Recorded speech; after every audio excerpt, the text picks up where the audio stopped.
Down. My dears, hello. It is Amy Jones, and I am very excited because we're doing something different today. We are having a special guest for this progress coaching session, and this is my friend Ariane Trelon, and she and I have been having a conversation about confidence that was actually sparked when I read a really great post from her a few weeks ago now, and she had been digging deeper into confidence. And so much of what she came up with, I felt like resonated with the conversations that we have and things that I do with you all in the courses and work with clients and so forth. So Ariane, why don't you introduce yourself, tell us a little bit about you, and then maybe you can share how you came to be digging into confidence in a deeper way. Sure. Thanks for having me. Super fun. So I'm Ariane Trelon. I have a company called Do Your Thing. And I do basically pricing and profit coaching for women entrepreneurs. So I basically help women business owners understand their numbers and use their numbers to just kind of rock, right? So to totally rule their businesses and make the lives that they want. So that's what I do for a living. In addition to a lot of other things that I do just for fun. So I have a small farm that I live on. I just got chickens, which I'm obsessed with. It's amazing. I'm all over Instagram because I love Instagram. So I'm constantly sharing images of my chickens. Like this morning's picture was the 4 eggs that I gathered. So that was really awesome. And I'm a runner. And so, and I've been a runner my whole life pretty much. I kind of came back to it last year. So I've been running a lot, and I'm telling that because it's connected to confidence for me. So the reason I started thinking about confidence a lot more than usual, because I think about confidence in connection to coaching, not coaching, what am I saying? Pricing, in terms of, because it seems like an essential factor in pricing. But personally, I was thinking about confidence because I broke 2 bones in a month's time running. And I'd never broken a bone ever in my life, and I've been around a long time.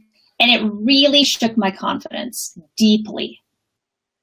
I mean, in the deepest possible way, because I suddenly thought, wow, I can't even walk around. What happened? Like suddenly I had no confidence in my ability to move safely through space because I cracked a rib running. I tripped and just flew and just like smashed myself. And then actually the second thing I did, I was just hiking and I broke my ankle. What? That's crazy. I didn't even know that was possible, but it's totally possible. So I had a lot of time to sit on my booty on the couch in pain and think about, wow, what the heck happened? So it shook my confidence physically. And then I was thinking about confidence, so I started Googling like top 10 lists of things you can do to boost your confidence. And I ordered a couple of books about confidence from Amazon and started reading those. So I used that idle time when I couldn't run to really think about what could I do and what did I think was important when it comes to confidence. So that's why. Excellent. And you had then taken what you learned from that experience and shared that in a post from your side, and I received that as an email. And so there were some things that as I was reading it, I was like, yes, this is exactly what I believe too. And I thought that it would be useful for us to just kind of highlight some of those things, because what I find when I'm working with folks on their goals and talking about making progress toward whatever it is that they want, that the vast majority of folks say something to the effect of, I wish I felt more confident. I wish I felt confident that I would actually be able to reach this goal. And, the way I hear that is they wish that they trusted themselves to keep showing up and to not give up, to be able to get where it is that they want to go. And I think that often we have this perception that confidence is something that we need to have. And as I like to say, it is not a prerequisite for taking action and moving toward that which you want. But I think often our clever brain, and clever brain is the name that I give to that primitive part of our brain that does not want us to do anything that is unknown or unfamiliar, but wants us to stay exactly where we are at all times. When clever brain is sort of spitting out its thoughts, that's one of them that, you need to be more confident. And if we're defining confidence as something that is a prerequisite for action and you don't have it, then the logic follows that you're not doing anything and you're not taking action and you're not moving forward. So that, I think, was really helpful. And for me personally, when I started to get that concept, and that I think it gives us permission to not keep waiting for us to actually be able to move forward. And I wondered if that was something that resonated with you, if you've had that experience of, feeling that sense of stuckness, or that, oh, I need to have more confidence perhaps to be able to price my services, or, if that's a conversation that you find yourself in. All the time. Yes. I mean, I'm in that conversation with myself, right? All the time. Yeah. And I'm in that conversation with other people all the time as well. And I think it's just part of how we're wired. And as soon as we can understand that the thing that you call clever brain, which is devoted to keeping us safe, it's also devoted to keeping us out of situations that are uncomfortable or a little bit scary, right? Totally. And those are the places where the good stuff happens, I think. Like doing stuff that's uncomfortable when you feel scared-sighted, that combination of scared and excited, that's where all the juicy stuff comes from. And with pricing especially, I mean, I love pricing because it's such an opportunity to just push your own buttons, and really understand, because all the little voices come up about, oh, you're not as qualified as X person, or you don't have this degree or that degree. You've only been doing this for this many years. There's all this stuff that comes up that is our clever brain, to use your expression, trying to keep us in stasis, trying to keep us where we are. Yeah. And that's safe. That's comfy. Also yawn, boring, and also like not an opportunity to grow. So pricing allows us to just jump out ahead of all that stuff, confront those voices and just turn them way down and jump. Sometimes we have to jump. We have to be uncomfortable. We have to try. And that's, so I feel like that's a conversation I'm constantly having. And we really do need to be uncomfortable in order to grow. And that's the whole point of all of this for me. Yes. And that's, to me, that's the whole point of making progress. I mean, progress doesn't happen until we're making different choices, until we're going outside of what is known and familiar. And, that can look like, I mean, the example that you use is perfect when, if you're an entrepreneur and, business owner, whatever, and setting, the value of the goods and services that you provide. It can also look like Clever Brain saying that you're not going to go to the gym to work out until you drop a few pounds. Or, oh my gosh. I just wrote that. That's in a post that's going out tomorrow, actually. Oh, really? That's so funny that you bring up that example, because tomorrow, I know, my post is about all the things that people say to me, like, I will hire you when I make more money, which for me is the same as saying I will go to the gym when I'm fit. Exactly. Right? So it's this way that we think that confidence is at the end of the rainbow. Confidence is the way we get there, right? And confidence is just that simple willingness over and over again to make yourself uncomfortable and break through that, which gives you this sense that you are capable. That's all it really is this fundamental ability to trust yourself, to, even if you don't have the answer immediately in the palm of your hand or in your brain or whatever, you can figure it out. Like, it's that simple. Yes. And when we're little kids, like, we just do stuff, right? We try, we fail, we come back to it, we figure it out. I mean, I think I learned so much about confidence from going to yoga for 10 years. So much of that is just that ability to keep coming back, just trying over and over again. okay, so I still can't stick a handstand in the middle of the room without someone standing behind me so I don't flip over because I'm terrified of that, Right. But like I've gotten so much better. Why? Because you just keep coming back. Just go back to your mat. Just try again, try again, try again. And progress happens and confidence happens along the way, but only because you're doing. You have to do. Yeah, I think it's like trust in any relationship.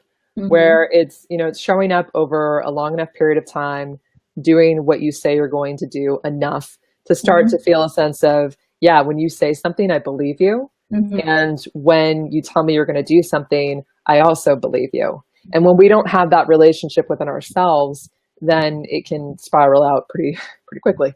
And so I think what you're talking about too, in terms of choosing and choosing to show up again and again, even when you're winning ugly, even when you feel like a hot mess, even when you feel like you don't know what's going on, you still keep showing up. And when you do that enough, you will start to gain a deeper level of trust with yourself. Right. And that trust is something that is unconditional. And I think it speaks to what you were talking about before, that it's the no matter what is going on. And if you're going into an area, trying something new, learning a new skill, going into a new industry, whatever that might be, you may not know exactly how, but you trust yourself. You've been here on the planet long enough to have demonstrated to yourself that you can figure out things in times of uncertainty, and you can be a beginner in something like yoga, or for me, it was bar. That's the exercise that I started about 4 months ago. And there's that willingness to tolerate the discomfort, and having confidence that you will be able to get better and you will be able to make meaningful progress if you choose to show up without it being a prerequisite to be confident enough, without believing that confidence is related to a specific skill set or ability, that you need to know or be good at a certain thing to be confident, but rather that deeper relationship with yourself and your own knowing, and empowering, what I describe as the inner captain, that part of you that can move forward from love, even in uncertain situations. I would say even especially in uncertain situations, knowing that you'll be able to figure it out and you'll be able to find your way, that you can ask for help, that you can ask questions, that you can say what you need. That is a way of being with yourself, that I think shows up, as confidence. And there was another thing that you had touched on that I just feel like is so important. And it's really, as you had written it, that confidence is a practice. It is a choice, something that we get to choose over and over. And you said it's directly related to your willingness to be uncomfortable. And that is also something that I relate to as an experience of being brave, of that willingness to show up and be deeply uncomfortable and not know how it's going to turn out and be risking failure, and yet still choosing to keep practicing and still choosing to continue moving outside of that comfort zone as you expand it. And it's, I think especially in the entrepreneurial world, it's something that becomes kind of a lifestyle. And did you find that when you set out on your own and when you were developing your business? Sure. I mean, I think that there's nothing like having your own business to give you constant opportunities to develop confidence, because when you're inside of a company and you're not making all the decisions and you know where your paycheck's coming from all the time, you don't really have to. I mean, and actually that setting is one in which I certainly felt like I was under pressure to have all the answers all the time. And it was not necessarily a positive to say, you know what? I don't know, but I'll find out. Like there's this pressure on us to have all the answers. Like we think somehow that that's the measure of being an adult or a professional or an executive or a boss or whatever it is, that you need to have all the answers. And we kind of cling to that, and actually that's not really the same as confidence. That actually kind of blocks us from acquiring true, deeper confidence along the lines of what you were talking about. I mean, one of the things that I think helps us build confidence is to put ourselves in situations where we actually do know nothing. we know nothing at all, and we're going to learn from scratch. Like that, that is so liberating to know nothing, to be able to admit, you know what, you're speaking Chinese. I don't understand a single thing. Yeah. And like, don't feel bad. You just don't get it. Like there's nothing wrong with not knowing. Actually, not knowing is fabulous. It can be really fabulous, but so many of us are terrified of that. I used to, when I had a job and I was the COO at some company, I used to have a woman who worked, I supervised her, and she would routinely show up in the doorway of my office with her forehead all scrunched up and just, she was terrified. And I would ask her what was wrong, and she would say, I'm so confused. I don't know what to do, because she was so uncomfortable not knowing the answer. And not knowing the answer felt like death to her, you know, and it took a lot of coaching to say, you know, what's really great about being confused and not knowing is that there's something else for you to learn. That's so exciting. Embrace it. So look at all the options, figure out what you think is best, and let me know. You know, it was such a great learning for me too, to see her go through that and to help her through it, to understand that not knowing is a gift. And to keep that freshness in your mind, which again comes back to yoga, you know, of always coming back to that beginner's mind and being fine with that. You can learn so much when you don't like hang on rigidly to having to have all the answers. Yes, because, you know, having that beginner's mind and putting yourself in situations where you don't know exactly what's going on or really outside of your comfort zone, it's clever brain that makes that mean, that suggests that is somehow evidence that you aren't enough, that you that you did something wrong, that you should know better, that you're behind, you know, kind of these common clever brain anthems that feel terrible and induce anxiety and shame and, you know, all kinds of emotions that in that, especially in that context, are not moving us forward, and it's not allowing for progress to happen.